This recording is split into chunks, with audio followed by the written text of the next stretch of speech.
বাপের বাড়ি থেকে মেয়েকে স্বর্ণ গিফট করা এবং ফার্নিচার দেওয়া এটা ইসলামী দৃষ্টিতে কতটুকু জায়েজ? বাপ যদি তার মেয়েকে হাদিয়া উপঢৌকন দেয় তাহলে এটা তো জায়েজ হতেই পারে, কিন্তু এখানে একটা ঘাপলা আছে। ঘাপলা হলো, আমাদের সমাজে বেশিরভাগ পরিবারে বাবা মা তার মেয়ের বিয়েতে মেয়েকে ফার্নিচার দেয়, স্বর্ণ গহনা দেয়, অন্য যা কিছু দেয়, এগুলা সবগুলো দেয় হলো মেয়ের শ্বশুর বাড়ির লোকদের মনোরঞ্জনের জন্য, তাদেরকে খুশি করার জন্য, মেয়েটার সুখের জন্য। কারণ এগুলো না দিলে ওই মেয়ের শ্বশুর বাড়ির মহিলারা, পুরুষরা তাকে খোঁচাখুচি করবে, তার মুখটা ছোট থাকবে, সেজন্য বাধ্য হইয়া দেয়।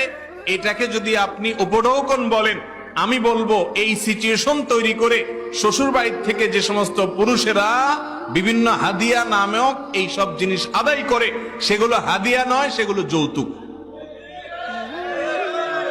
বিয়ের পর মেয়ে